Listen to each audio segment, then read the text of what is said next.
right. Sixers Nation, Sixers sickos, Run It Back Nation, everybody, welcome. Thanks for being here. We got some things that we got to talk about. Welcome to Run It Back Philly. Thanks for coming in. Please hit the like button. That would be greatly appreciated. It's how you push these shows through the algorithm. That's how you help the channel grow and help the brand grow. What else do I say at the beginning of these things? Check us out on podcast platforms, Apple Podcasts, and Spotify, and every other podcast platform. We're there in crystal clear audio for you to listen to in your car on your way to work or your way home. If you want my reactions. Yeah. Tonight's show, we're bringing back live callers, so be active in the chat. We will read the chat. Super Chats members are first to get posted on the screen. We'll put comments on the screen during the show and have the conversation. And the phone number is right there, 951-981-7683. Call the show. You will get put in a little waiting room, and, I'll listen to what you have to say. All right? Thanks for being here. Once again, close out the chat, hit the like button. That would be greatly appreciated. Let's get into the shout out to Lord Brunson, the meat and potatoes. All right? Shout out to everybody in the chat. The Philadelphia 76ers lose to the Utah Jazz. 120 to 109. And, without looking at who was playing, who wasn't playing, after a tough loss last night to the New York Knicks, and me and other Sixers fans on social media dealing with Knicks fans acting like they won the NBA Finals. I was like, all right, well, we got the Jazz tomorrow, It's not that bad. Yeah, we had a bad game against the Knicks. Yeah, we shot whatever from three. We got the Utah Jazz tomorrow. They got Lauri Markkanen. They got some nice players, but they haven't been good this season. We should be able to bounce back against the Utah Jazz. And then, Tobias Harris left the Knicks game with a sore ankle. I think it was a sore ego. Or there's already a trade in the works, and he was plummeting his own trade value by playing like a piece of shit. So Daryl Morey pulled him out and said, you have a sore ankle. Sit the fuck down. You're going to ruin the trade that I have lined up. I don't know if that's actually what happened. It might be. Daryl loves him, though. Daryl either loves Tobias Harris or he loves crumble cookies, or both. And then 40 minutes before this game started, Joel Embiid gets ruled out with a sore knee. My cats are fighting downstairs. That's just how this night's going, huh? Joel Embiid gets ruled out with a sore knee on a back-to-back. I don't know. I mean, he sprained his ankle a couple games ago, and then he tweaked it, against on Hartenstein's foot in the first play of the Knicks game, and it's like now he has a sore. Does he really have a sore knee, or were they just like, listen, back to back, the ankle got tweaked again yesterday. Let's just sit him out. But then they would have listed it sore ankle, right? So he has a sore knee now. This is what I'm saying. Is this just the Sixers making something up to be able to rest Joel Embiid in a back-to-back? Or are we getting into the nitty-gritty part of the NBA season where you start to look at the playoffs and the standings and how many games behind and seeding and things like that, and Joel Embiid starts to pile up injuries? Is that what's going on here? Sprained ankle, comes back, now he has a sore knee. I don't know. You let me know. But they play without Joel. All right. Now, let's talk about the Sixers without Joel Embiid. I've been trying to defend this team without Joel Embiid. I've been trying to stay positive and say, I don't care what they look like without Joel Embiid. No team wins or no team is good without their best player. Look at the Bulls without Jordan or something like that. Were the Lakers good without Kobe and Shaq? Whatever I was saying to try to make myself feel better about the fact that without Joel Embiid, this team fucking sucks.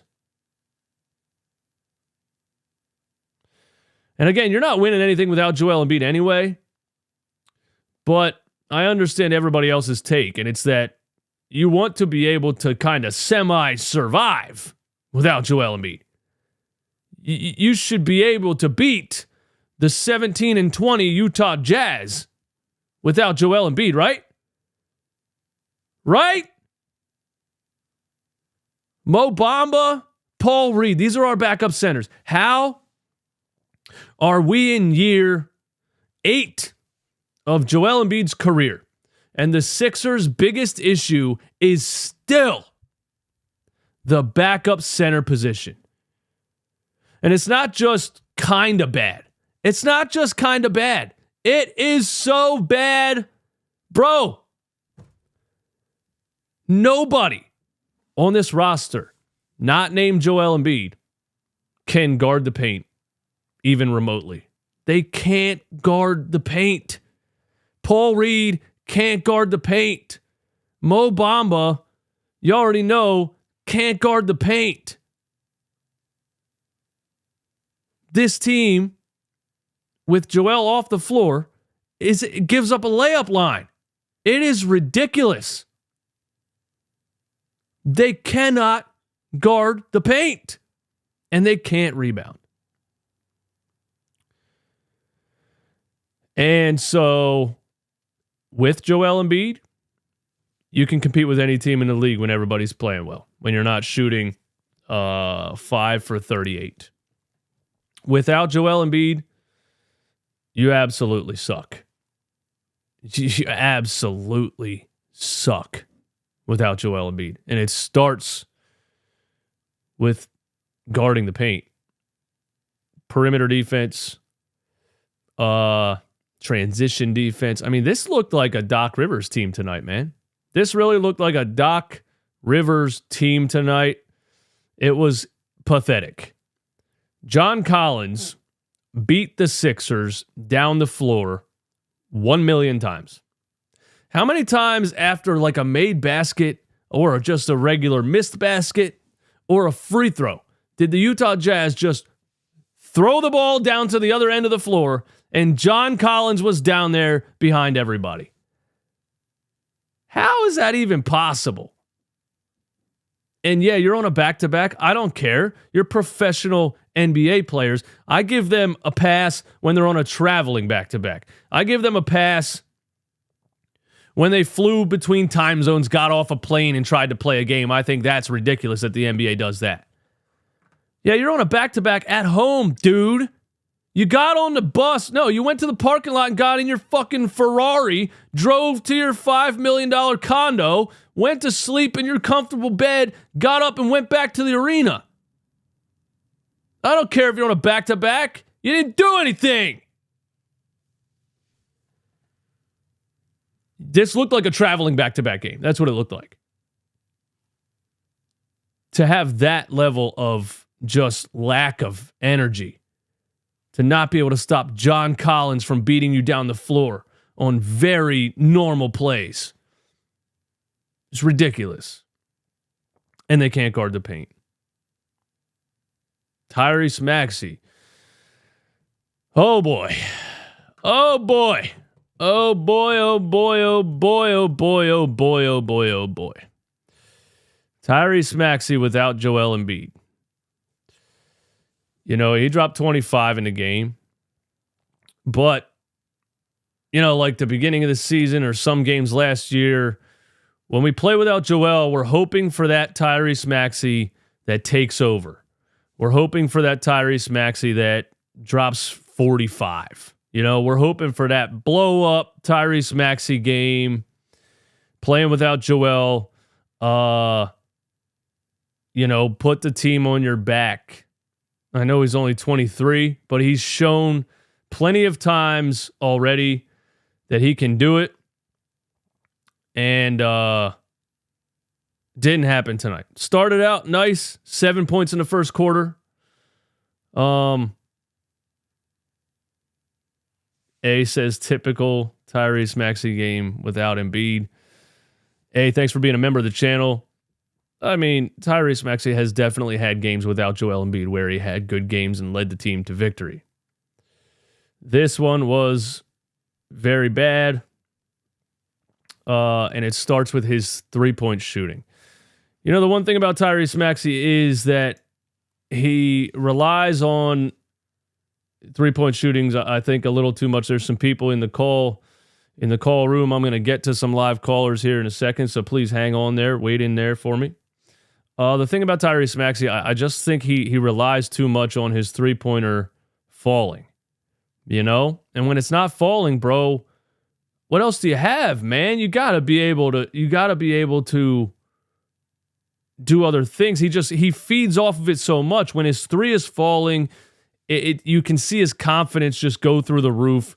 And that's when he starts driving and finishing and getting and ones and getting some nice creative dribble moves into mid-range jumpers and floaters and things like that. And when his three-point shot isn't falling, he just doesn't look comfortable, and he looks very just hesitant, and it looks like he loses confidence in himself, and he's more he likes to defer to other players a lot more when his three-point shot isn't falling. He was 1 for 8 from 3. Yesterday he was 0 for 8 from 3. That is 1 for 16 in the past 2 games. I think the Sixers were 7 for 38 from 3 in this game. How are you 7 for 38? I swear to God, I've never seen a team miss as many wide open three-pointers as the Philadelphia 76ers. NBA players, professional NBA players who cannot make wide open three-point shots. It is wild. It is wild. Mr. Rudy is in the house. Thank you for the support. Thanks for the super chat.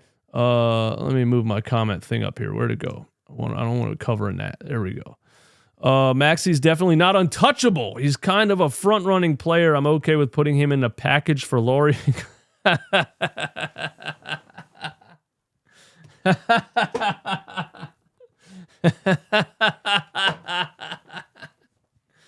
Come on, Rudy.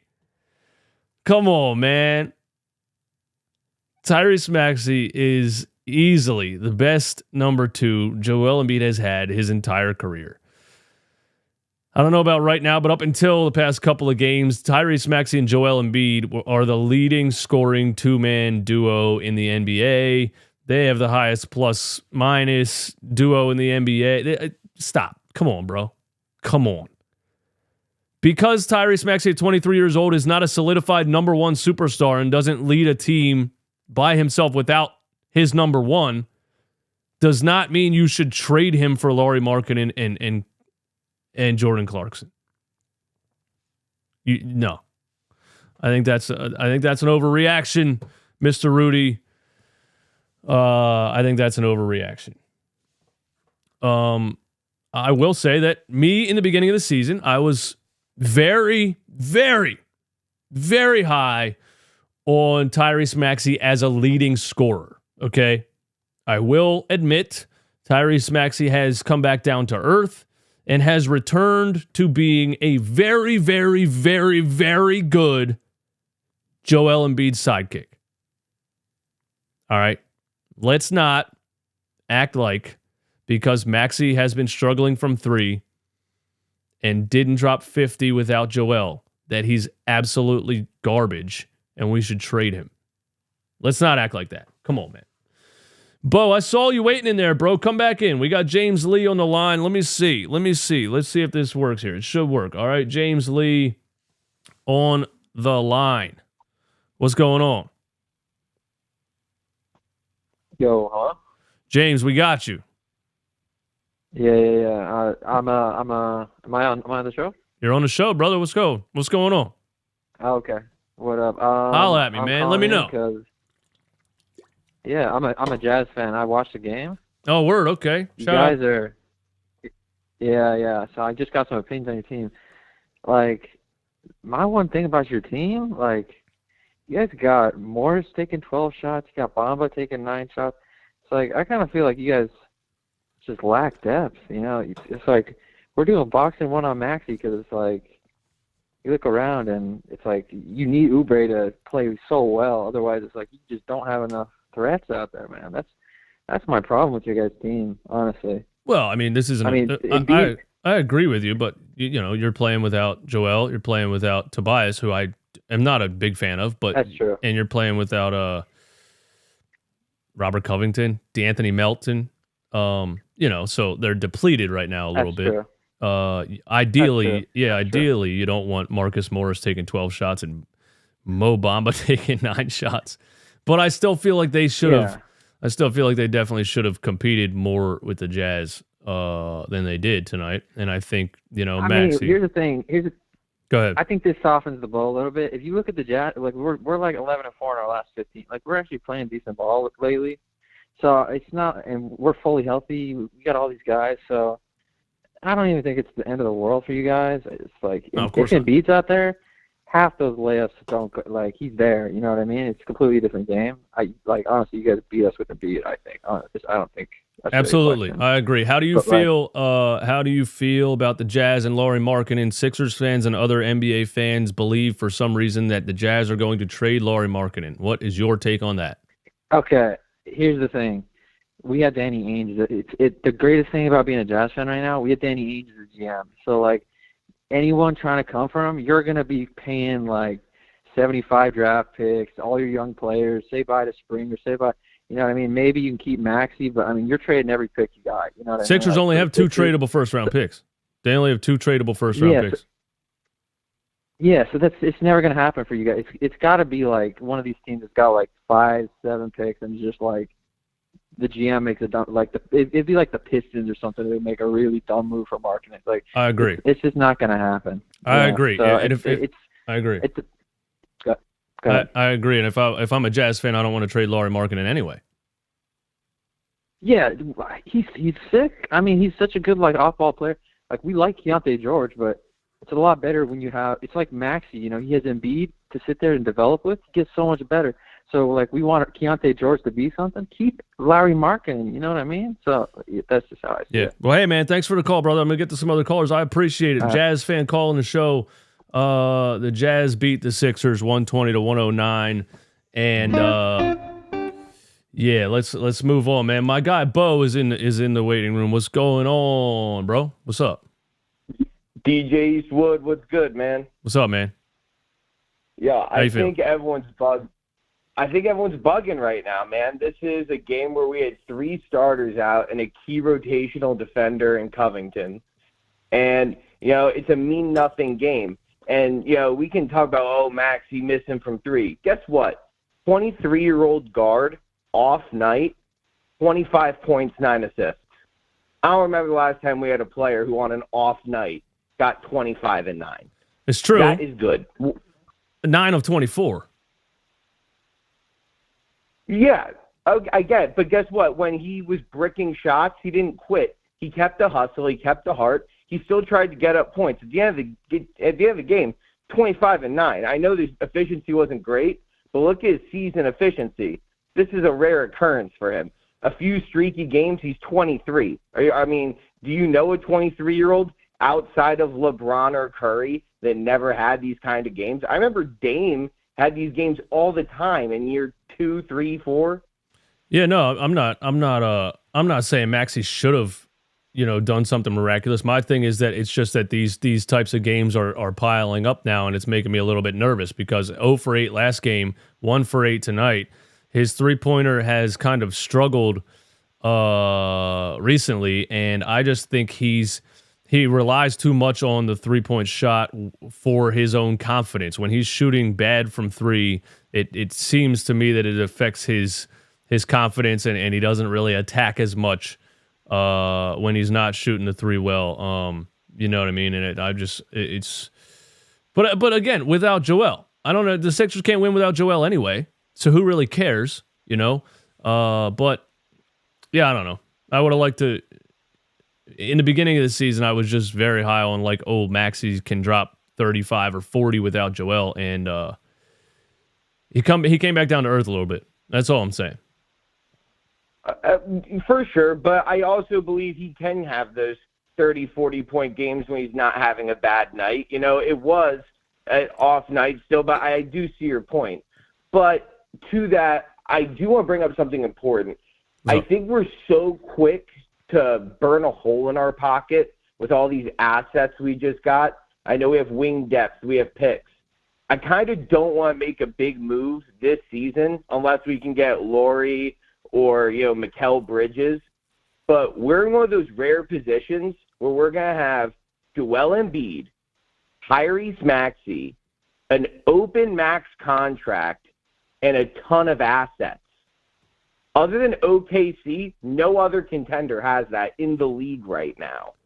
And, you know, people will be like, oh, well, what happened when we got Al Horford or when we picked Toby over Jimmy? Yeah, well, guess what? Colangelo is gone, you know, and we don't have Elton Brand making decisions anymore. Morey doesn't do that. You know, whether we like it or not, Morey's weird. You know, he's probably a little on the spectrum.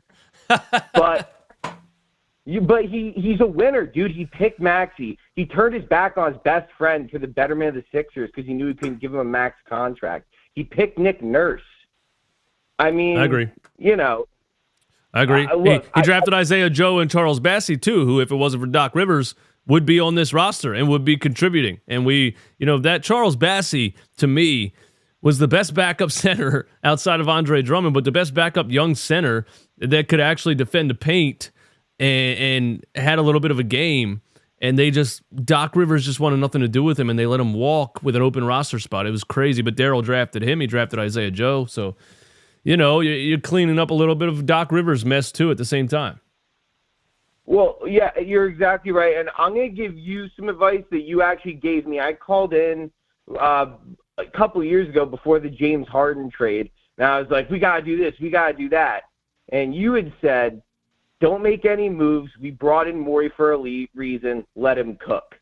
I'm saying we do the same thing again here. We brought in Morey for a reason. He's a weirdo, but he gets deals done and he gets value. Let's see what we can do this season. But Embiid's window isn't closed. Maxey gets better every year. We're going to have the picks, the money. You know, let's let Morey cook. We have the rare opportunity to hit the reset button on the process. Why the hell not? I agree, man, Bo. I agree, man. Hey, thanks for calling the show, buddy. I agree with what you're saying, and I love you every time you call the show. Thanks for contributing to the show, man. Thanks, man. This is the best. I appreciate you. My guy, Bo. Listen, the thing about the assets and the cap space and all this stuff is that who are you getting? Who are you getting with this cap space? You know, why are we interested in this?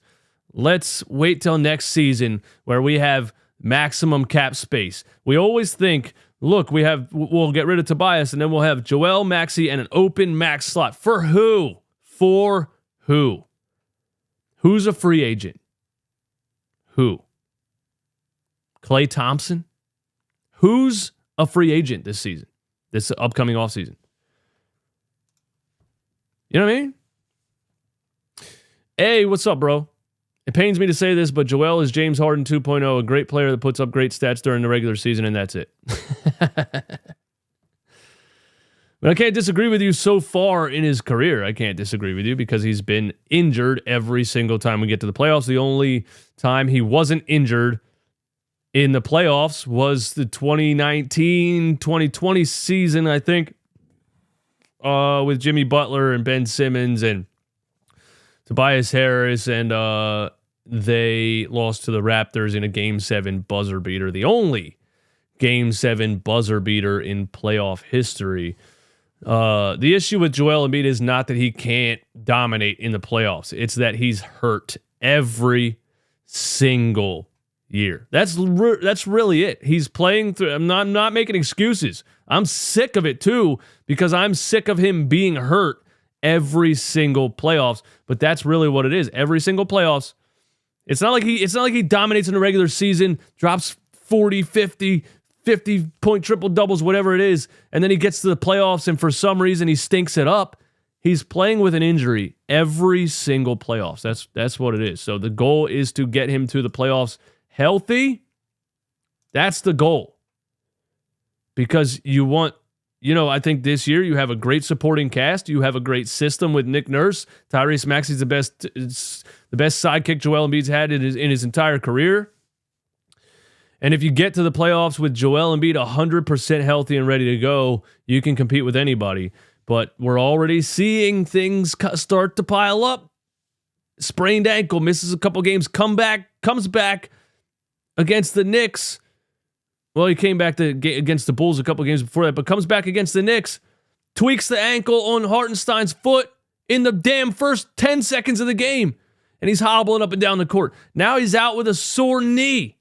It's only the beginning of January, bro.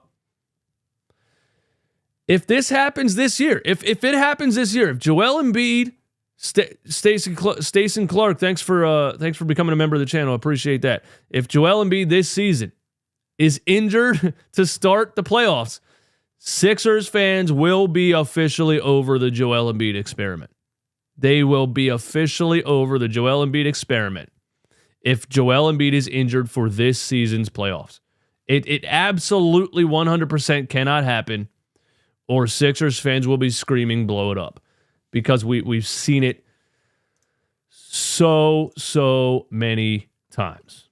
So many times. I got another person waiting in the room. No name on this one, but thanks for waiting, man. You're on the show. What's good? Hello? What's going on, man? What's going on, Eastwood, man? What's up? Hey, I'm the guy from Twitter, man, that you thought was Tobias Harris. Hey, listen. Thanks for being man enough to call the show. There's a lot of people that argue, and thanks for being just, a good sport about things because it's just sports at the end of the day. You know what I mean? So many people take things personally and attack me on Twitter or whatever, and thanks for being a good dude and being man enough to call the show because we argue all the time about Tobias Harris. Thanks for calling. For sure. And another thing I want to add. We argue, but I'm a fan of your content, brother. I've been watching you for a long time, man. Appreciate that. So, what is it that compels you to constantly defend the most overpaid, underperforming player in the history of the NBA? That's the thing. I agree with you with some of the things that you say. You feel what I'm saying? I do think he's overpaid. I can't debate that. He's overpaid, but I think you're overly critical of him. You understand? I don't think that he's this super duper superstar or even a star player. I think that he's a above average role player. That's what I think he is. 17, 6, and 3. You ain't gonna really get that from too many other places, for real. That's an average. So it's like that's his average, right? Because that's his average. Right. Because against teams like the Wizards and whoever else, he'll drop 25. He dropped to 33 this season. But when you need him to deliver you something, he doesn't. Not only does he not deliver that, he absolutely collapses and runs and hides. It's the craziest thing I've ever seen. Perfect example. That's not all the time. Not just last game. The Sixers against the Boston Celtics without Joel Embiid. Everybody on the roster plays above what they're used to playing. Patrick Beverley had a 26-point game. The reason they ended up not closing that is because Tobias Harris scored 2 points. And just absolutely couldn't do anything. And looked shook and looked scared and was turning the ball over in the fourth quarter, and Nurse took him off the floor. Yesterday against the Chicago Bulls. Yesterday against the New York Knicks, You know, Embiid and Maxey were doing their thing. Everyone else was stinking up the joint. And if Tobias Harris could have given you 15, the game would have been differently. And he gives you 5 points on 2 for 6, and then he leaves with a sore ankle. And now they're calling it a jammed ankle, which I've never even heard of. See, right there. See, I think that's the example of your overly criticalness, if that's a word. I think that's an example right there. Right I've there, I've watched him for 5 years now, and it's been frustrating all 5 years. He's not. You want to know why? He's frustrating to watch. He's frustrating to watch. Here's Tobias. No, listen. Okay, go ahead. I think it's frustrating for you to watch because, to your credit, you know a little bit about basketball. I will give you that. And I understand your frustration at times with the little things that he don't do, like box out. I think I tweeted you the other day about that's your thing with him, like he doesn't box out. But I also can name 100 times where he came through, including in the playoffs for us twice last year when he hit game winners. So it's like we could go back and forth about his ups, his downs. I'm just talking about from a scale of bad basketball player to good basketball player, we're not going to act like he's below average, average. Tobias Harris comes through in the playoffs? Did he not? He had a 20-point game against Brooklyn in the game winner. This is my problem. This is my problem. We're celebrating 20-point games. That's not even a good game in the NBA anymore. I mean, you also got Tyrese Maxey, Joel Embiid, and James Harden on the floor. So I mean, what are we talking about? How many touch? I guarantee that if we look at his touches that game, Tobias Harris didn't take more than 15 shots. We talking about somebody that's shooting 60% from the field this year. All right. We talking about somebody in the last 10 games. He's a 50, 40, and 90%. He's a 60, 40, and 90%. Like, what are we talking about? We acting like he's just inefficient. He's he can't score the basketball. He don't do all the little stuff. You gotta he don't play defense. Bro. You're Tobias Harris's brother or cousin, bro. Just say it. There's no way.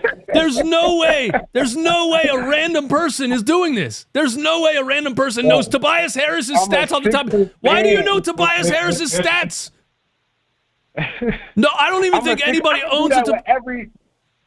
Eastwood, I could do you that own a Tobias Harris jersey? No, I don't. Nobody does. I don't own a Sixers jersey, period. But I am a Sixers fan. I watch every game, as I'm sure you know. I pay attention. Here's my take on Tobias Harris, bro. He's very slow for the position that he tries to play. He cannot ISO in the NBA. He has no dribble package. He's the most predictable player I've literally ever seen. He can't. I mean, he has one thing. Give me the ball when I'm against a smaller player and let me back him down for 20 seconds and try to get a little 2-point fadeaway jumper. That's his entire game. And on the other end of the floor, he's the slowest rotating perimeter defender. He doesn't box out. He's not good, bro. He's a giant negative. I knew you was going to add in the he don't box out. I knew you was going to do that. Because he doesn't box out. He's terrible. And another thing. He is asked to play. His position, his role change every year. I'll give him that too. His role changes every year. He can be a good catch and shoot player as well too. All right, man. I wanted to add that too. I appreciate you calling. I don't want to talk about Tobias Harris all night. I appreciate you calling. Thanks for calling. I cannot, and I'm sorry for hanging up on you, and you're a good dude, and it's awesome that you called the show. I just don't want to talk about Tobias Harris all night. I cannot for the life of me figure out why a person would willingly defend Tobias Harris. There's no way somebody watches the game and enjoys watching Tobias Harris play. It doesn't make any sense to me. It doesn't make any sense to me. Oh. All right, listen. Shout out to everybody in here.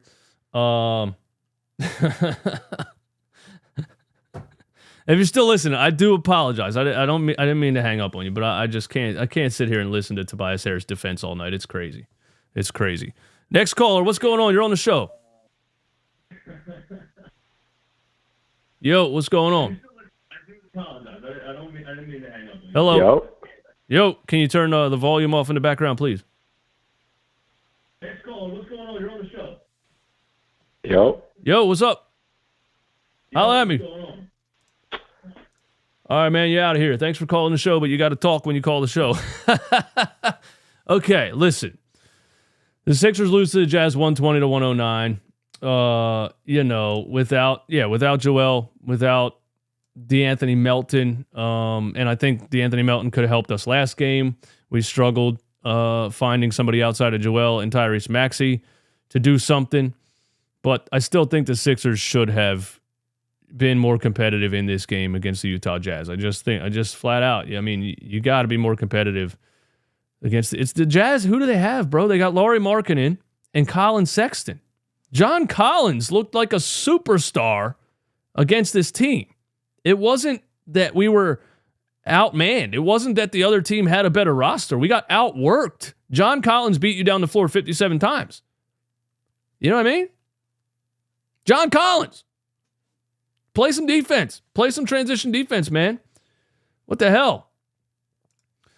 Look at the standings here. Let's check out the standings as we get into January and start to, think about who the best teams are in the East and what you could potentially be looking at in the playoffs. It's very early, but Boston 28-7, Milwaukee 25-10, Philly 23-12. The Knicks are creeping up on us, As much as I said the Knicks are the Knicks and I'm not worried about them and etc., they are creeping up on us, and they've won 3 games since the OG Anunoby trade. Jalen Brunson, as Romp said last night, has a lot more freedom with the ball in his hands now that they traded RJ Barrett. I still think when healthy, the Sixers can compete with anybody, man. I'm really not tripping right now. I'm just not. I hated this game. I hate the fact that Tyrese Maxey is 1 for 16 from 3 in the last 2. But, I'm not bugging. Let's take another caller, man. I wish I had more to say. I just don't. What's going on? Yo, what's good? What's good, man? How you doing? I'm doing good. How about you? Fantastic, man. What you got? I think we should trade Tobias Harris for Lauri Markkanen. You think we should trade Tobias Harris for Lauri Markkanen? Tobias Harris, Jaden Springer, and 3 first-round picks for Lauri Markkanen. He literally killed us tonight. I would love that. Tobias Harris, Jaden Springer, and 3 first-round picks. What do we got? We got the 2026 pick, 2028 unprotected, and our own 2029. Unfortunately, I just think there's just going to be another team that has more picks than that can outbid you. There's no way. There's just no way. Yeah, there's just no way that trade package is getting Lauri Markkanen. I just don't think it is. I think we need depth, though. I think that's the first thing we need to do, though, because I think we need a Jordan Clarkson, maybe Tyus Jones type player. Bogdan Bogdanovic is also a good idea. I think that Hawks DeJounte Murray trade is a good option that might work out. Hopefully, no one outbids us, though. Yeah, DeJounte Murray trade. I don't hate. I like the Bogdanovic out of Detroit. Yeah, I don't know. I don't know. My biggest fear, I think, is that the Sixers don't have. Daryl thinks he has enough. We'll see what he does. I don't know. I'm traded out. We've been talking about trades forever. Trade deadline's February 10th, something like that. It's getting close, It's getting close. I don't know. We'll see, man. Thanks for the call, buddy. Yeah, bye. All right, bro. Thank you for having me. Anytime, man. Thanks for calling. I appreciate it.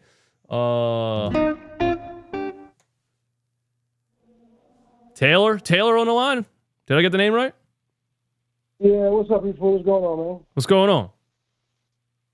It's just common Sixers stuff. If Embiid's out, same shit happens. But, dude, I just came here to trash Tobias Harris. I heard that guy call it. I don't get it either, the Tobias Harris defenders. I don't understand it. I never will. I was reading your comments the other day, man. It was hilarious. This guy was like, couldn't hit Lizzo with a tasty cake. Or what was the other one? Was that you? Or yeah, that was me. On there, man? That was me. Dude, he just he puts points up at the most just worthless. Anything he does good is just completely just worthless and pointless. He'll put numbers up, do some shit, and you're like, oh, you'll just get the tiniest bit of faith in him just for him to just completely let you down and just make you feel like an idiot for even thinking anything positive about him. I just feel like he has bad chemistry with everybody. He's always doing something wrong. If he was so good, if the dude that was defending him, if Tobias was so good at basketball, he would have been traded already. The reason you can't trade him is because he's being paid $40 million and he's just not good enough. If he had value, he would have been traded. Yeah, that contract was disgusting. It's that the biggest nail in the coffin was, the Jimmy Butler thing's a whole nother conversation, but that thing he said after that one game, you know what I'm talking about? Yeah, Tobias over me. Yeah. Oh my God, that hurts so. That's wild because the story that you get from some other people is that Jimmy Butler basically told the Sixers, he doesn't want to play for Brett Brown, and I think there was something that had to do with Ben Simmons. I think Jimmy was calling out some people. For sure. And they chose to. I heard that they never offered him a max contract, and then according to him, we chose Tobias Harris over him, which nobody would do. I don't understand that. I think there was I'm guessing you saw the JJ interview with him, right? I think there's a sarcasm to what he's saying. Of course, he's leaving some shit out or whatever, but it was poetic in the way he said it. Like, dude, like, the organization at the time was trash besides Embiid, really. They couldn't get anything done. If they would have prioritized the right players, the right, way to do things, we still had Jimmy Butler, I think. But definitely. You had Jimmy Butler and Joel Embiid in the same team. You know what I mean? And thanks for the call, man. I appreciate it. You had Jimmy Butler and Joel Embiid. You had Jimmy Butler and Joel Embiid on the same team. You should have done everything they wanted. You should have said, what do we got to do to keep you two guys together and build around Jimmy Butler and Joel Embiid, and that could have been a championship team. But the Sixers were still, they were still on this Brett Brown, Ben Simmons experiment, and they said, we're, not ready to do all that. If they would have traded Ben at that point, he had a lot of value at the time too, with still being a guy that refused to shoot a basketball. He had a lot of value at that time. But they didn't do it. Man. Upcoming games, Atlanta on Wednesday, Sacramento on Friday. These are not easy, bro. The schedule does not get easier. You know what I mean? These games that we just went through, man, all these wins right here, Washington, Atlanta, Washington, Detroit, Charlotte. This is why the NBA world is kind of talking shit right now. Because, I love the Minnesota win. That was one of my favorites of the season so far. You lost to the Bulls here. You lost to Miami here. You lost to the Bulls here. Then you lose 2 in a row to the Knicks with a healthy roster. And then you lose to the Utah Jazz without Joel Embiid and DeAnthony Melton. And this doesn't get much easier here, man. Atlanta, Sacramento, Houston, Denver. Orlando's playing well. We took care of Orlando a couple of games ago, but they got a lot of talent. And if you're out here losing to the Utah Jazz, San Antonio, not good, but they got Wemby. He'll give you problems, Then you got the Pacers, the Nuggets again, Portland, Golden State, Utah, Brooklyn, Dallas, Golden State. It's going to get interesting in February, man, as you get closer to the deadline and the playoffs and et cetera. It's going to get interesting, man. Shout out to everybody in here. Yeah, we got 3 more callers waiting, man. Let's get to it, bro. Michael on the line. What's up, Mike? Hey, guy, what's up, man? What's going on? Hey, listen, I just want to ask you something real quick. What's up? What is your best personal trade scenario for this season, regardless of who's involved in the trade? And the last question: do you think any of these trades, and how would you feel about B-Ball Paul in any of these trade scenarios? Just if you could just give us one because it's a lot of people calling, with different things, and everybody wants everybody wants anything, somebody different, just something, to hang their hat on. I get it. Big fan of the show, and man. For me, it was a backup point guard and like another 3-and-D wing. But the more I see them play without Joel Embiid, and the more I see the paint just a wide open layup line, I'm like, can we figure out how to get a backup center? Because Mo Bamba can't guard the paint. I thought Paul Reed was better at it than he's been the past couple of games. He had some nice offensive sequences in this game tonight, but defensively they were just horrendous. They don't switch on screens, or they miscommunicate on screens. There's so many times where the paint's wide open, and it's just like, why is Joel Embiid the only player on this roster that can remotely guard the painted area? It's crazy.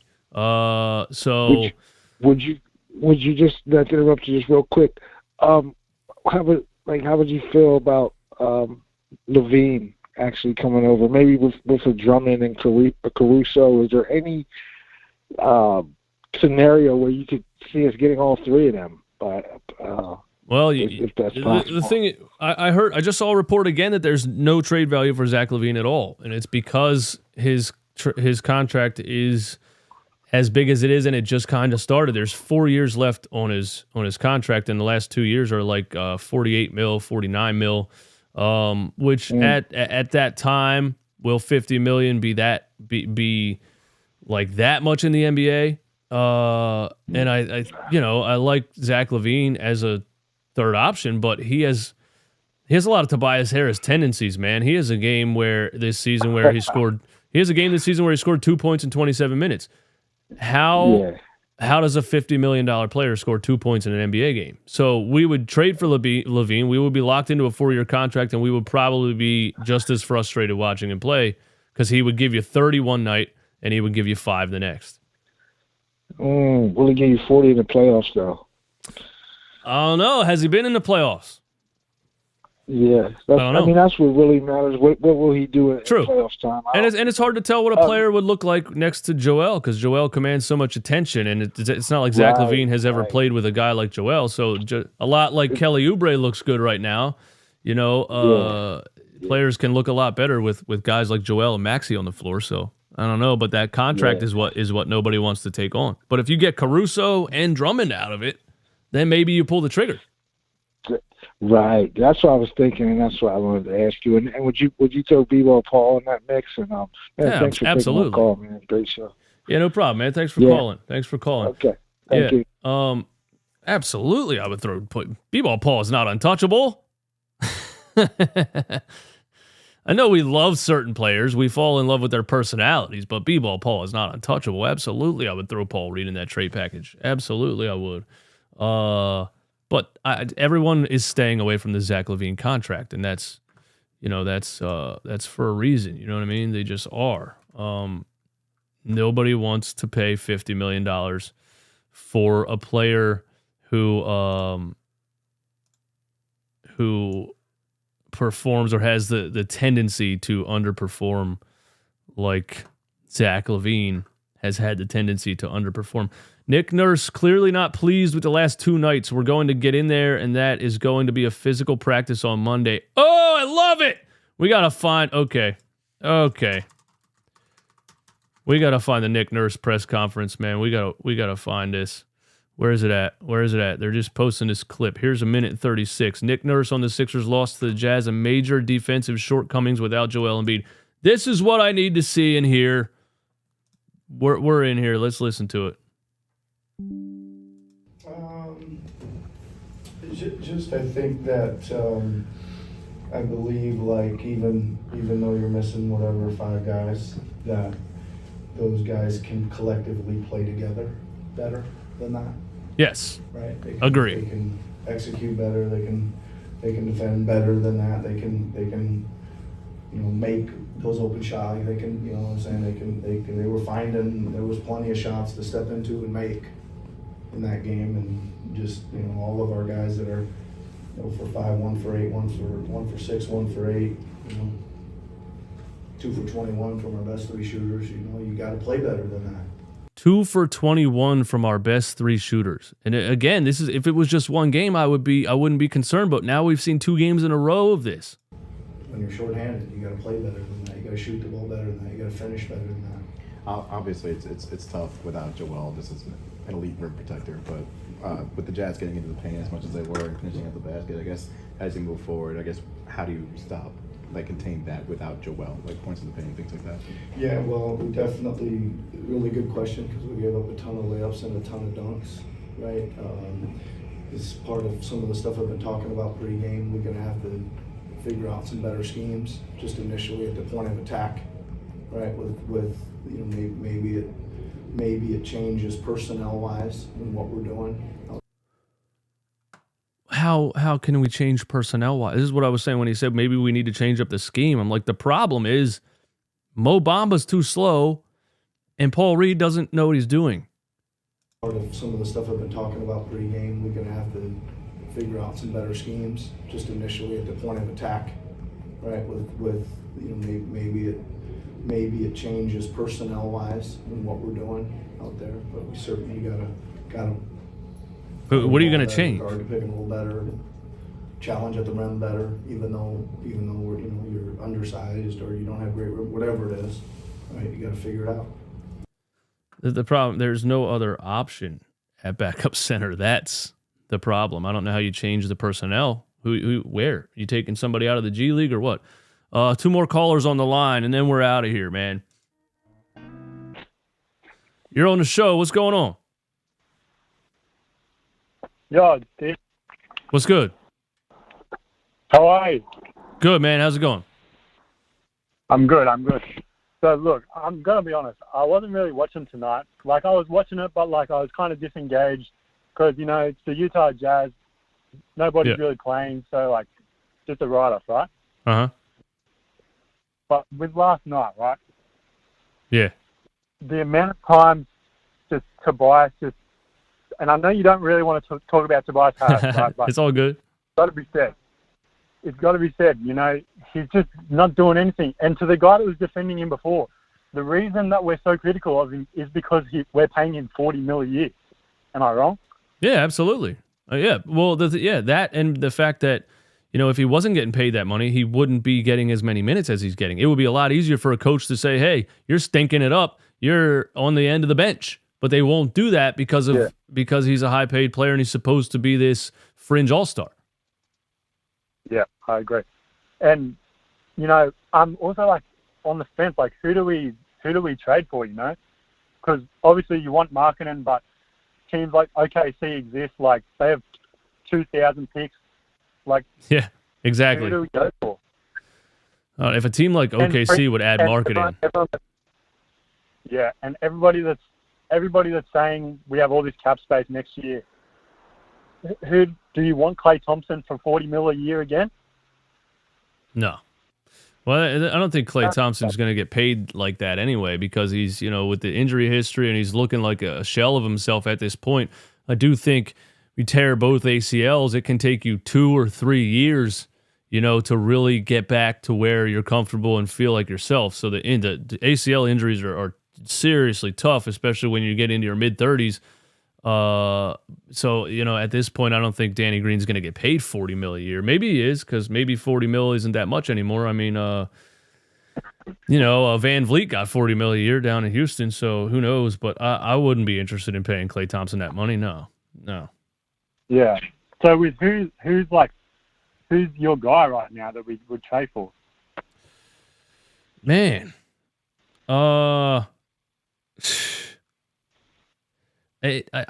think even when the Sixers are fully healthy, the one thing I would like them to upgrade is the shooting guard position. I think DeAnthony Melton's a good combo guy off the bench. I don't think he's a starting level NBA shooting guard, and I probably a combo guard with some size that you can pair with Tyrese Maxey. I think Malcolm Brogdon's a perfect. I think Malcolm Brogdon next to Maxey would be perfect. DeJounte Murray next to Maxey would be nice.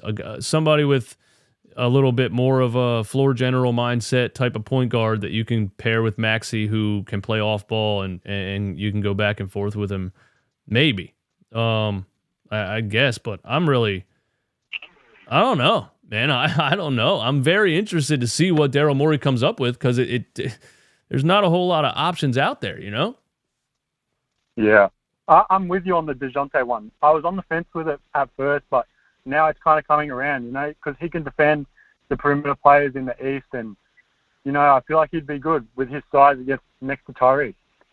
Yeah, and I think they thought that Trae Young could play off ball a little bit more than he does. He really needs the ball in his hands all the time, so it didn't really work out that well for him. Tyrese Maxey can play off ball very well. You know, he can run around screens and get downhill and stuff. So I think that would be a good fit. It depends, you know, what Atlanta thinks they're going to get for him. I don't think they're going to get what they gave up for him. That's the interesting part. You know, they gave up 3 firsts for him, I think. I would like DeJounte Murray. I don't know, but it all seems like a fantasy land to me. I don't know. I don't see it happening. I don't see it happening at the trade deadline. Yeah, I don't either. That's why I'm so confused. Like, what are we going to do? Yeah, I don't know. It's clear to tell that we're like a piece or two away, you know? Yeah. Like we're not up there. I think, the Tobias Harris is still here, man. We're still stuck with this big elephant in the room, man. That's really what it feels like when the whole team is healthy. You still have a guy that's being paid this amount of money that's not number 3 scoring option. He's just not. He's literally number 4 behind Kelly Oubre at this point. Yeah, I don't know if I can do another playoff run with Tobias Harris shooting 10-foot fadeaways anymore. I don't know if I can do it. We'll see it, man. Hey, thanks for the call, buddy. I appreciate it. Appreciate it. Love from Australia, DJ. I'm visiting in February. I can't wait. I'm going to a Philly game in February. Are you? Oh, dope, man. Call the show again, man. Shout out to Australia. Thanks for calling. Shout out to Down Under. Sorry for my version of an Australian accent, but shout out to Australia, man. Thanks for calling the show. A couple more people waiting. Let's go. Yeah, man. Shout out to Australia. Yo, you're on the show. Shout out to Down Under. Yo, you're on the show. What's going on, man? Man. Yo. Tobias is garbage, bro. Yo. Can you turn the volume off in the background, please? Got you. Yeah, I can hear myself. Go ahead, man. What's up? Yo. Yeah. Fucking Tobias is garbage, man. I mean, I agree. Man, that guy gotta go, bro. Man, I'm sick and tired of watching him every day, fam. Like, but he didn't even play tonight. What do you think about tonight's game? I don't know. I feel like we need like 2 more pieces, man. Cause 2 more right now. It's kind of risky. You feel me? So, yeah. 2 more pieces. Huh? Yeah, I'm not overreacting to this game too much, but we'll see what they do at the trade deadline. Hey man, thanks for calling the show. I appreciate it, man. You kind of sounded a little bit half asleep there, kind of putting me to sleep. Let's get to the next caller. Yo, you're on the show, man. What's going on? Hey, Mr. It's Mr. Hoover. How you doing, bro? Mr. Hoover, what's going on, bro? Long time. Yeah, it's been a minute. Bummer loss tonight, bro. But I gotta say, I'm glad we have Nick Nurse as our coach, bro. I love it because the guy is not afraid to light a fire under someone's rear. Yes, exactly, bro. Dude, that's such a good point because with Doc Rivers, it seemed like he didn't really care that much and he wouldn't be all pissed off. He'd be like, oh, this was just a scheduled loss. And he'd be like, you guys can have off on Monday or whatever. Nick Nurse is clearly, as you just saw on the press conference, is fucking pissed. I know, right, bro? I wanted to also, while I'm on the show, run some stuff by you, see what you think. What's up? All right, I agree with you 100%. We need some bench depth. Okay, we need some help. I mean, having around, 5 guys to do all the work ain't going to do it for them. So, if that was me, 3 players we need to get rid of, no disrespect. House, Korkmaz, Morris got to go. So, Caruso, I'm giving one of those guys plus maybe a first and a second round pick. What do you think? We get him or no? All right, so House has to go, Morris has to go, Korkmaz has to go. and a first-round pick for who did you say? Alex Caruso. Alex Caruso. Yeah. I mean, yeah, I would say yes if the Bulls would say yes to that. I think the problem is that the Bulls are already trying to overvalue him. They've already said, like, we're not trading Alex Caruso because he's some kind of underdog story and he's our, like, so they're trying to sell the league bullshit and try to ask for, like, 3 first-round picks for this guy. Alex Caruso is a good perimeter defender. He's a good half-court point guard, but he can't score. He averages 9 points a game. You watched him against the Sixers a couple games this season. He's not a guy that's a threat to score really at all. Sometimes when he's wide open from 3, but really other than that, Caruso's out there playing hard-nosed defense and passing the ball around the perimeter and not turning it over. I like him. But the Bulls are asking way too much for Alex Caruso. Well, I mean... But they suck. They're going to have to blow it up at some point. So that at this trade deadline, if the Chicago Bulls don't trade these players at the deadline, like, what are they really doing? So I think they're probably just putting up a front, you know? They're probably going to come down on the price. Right. And you remember, I don't know how many months ago it was, I called on the show and I mentioned Lauri Markkanen. I told you, we need a power forward, we need a shooting guard, we need a backup guard. I've said it over and over. No disrespect to Nick Batum, but these days we're getting like 4 points, 2 points, and ain't cutting the mustard. Yeah, Nick Batum's just a guy that's, like, he's really good at getting the ball to Joel. He's really good at the high-low game with Joel. I think he plays pretty good defense for his age at this point. But yeah, there's not enough guys. You're right. There's not enough guys that can give you 12, 15 off the bench. Heck, if I'm Nick Nurse, I would even say, hey, where's Traquavion Smith? Let's see how he do. What's that one guy we picked up from Kenny Memphis? Lofton? Oh, bro. Did you see him in garbage time a couple games ago? I did not. Oh, please just go to YouTube and watch Kenny Lofton's 76ers debut. It was very clear why he went undrafted and the Memphis Grizzlies released him for nothing. He's too slow to be a guard. He's too short to be a big man, and he just can't really do anything. He was playing against, I think it was the Chicago Bulls when we blew him out. He was playing against the end of the Chicago Bulls bench, and he was getting moved out of the paint by a guy named No-Go. Oh, boy, I don't even know that man. My bad. My bad, no disrespect whatsoever. He dropped 30 again tonight in the G League. But Tarquavion Smith, I think he's a good scorer, man. I've watched him several times in the G League, and maybe he's too small, maybe he can't defend. He's kind of built like Lou Williams, kind of. But if he's a spark off the bench, why not trade him? I mean, or why not try him? Nurse did just hint at personnel changes, which is pretty interesting. Right. I mean, I give him some shot. Give him like a few games. Try him at the fees. Try him at like a guard spot. Have a forward spot. Try him. Just some more scenarios. We got to get some depth in here because we have like 7 first-round picks. Dude, speaking of which, man, Jaden Springer sucks, man. Why can't this guy play basketball? I know, right? I mean, I look at it and I say, well, he's good sometimes. It was rare, but then you gotta pick up the pace, dude. Get this, okay? I was watching the game where Joel Embiid was out. My father doesn't watch basketball anymore. Yeah, because he thinks they're all overpaid. They're all overpaid. They carry and they travel, right? Mm-hmm. Anyway, but my dad is the type of guy you would like him. Hardest worker I've ever met. 30 years Coast Guard, well-deserved retirement. But my point is, watching the game, and he said to me, you know what, these guys get paid too much money to be missing all these free throws. He's right.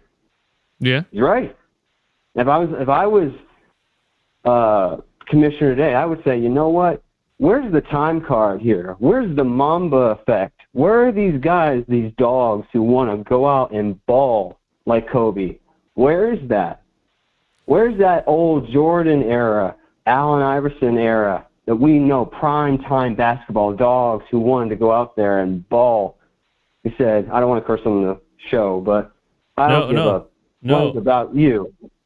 No, there is definitely a lot of divas in today's NBA game, and you know, when you come across $200 million, there's a lot of human beings that are no longer that motivated to put in the extra work. I mean, you know, it is like that, man. That's why, and I won't be too much longer because I know you got to go, but that's why I bought a signed Tyrese Maxey jersey on eBay for $300 because I know a guy who wants to ball, who wants to work, because I know my money is going to be made back to me more so. No disrespect to Tyrese, but in all due respect, when it comes to NBA players, I think he wouldn't argue with me on this. If you can help someone buy their plane ticket in a few years and you playing basketball, hey, man, you know what? I think that's a pretty good day. Yeah, absolutely, bro. Hey, thanks for calling, man. As always, I appreciate you. Yeah, you know, mentality is a huge part of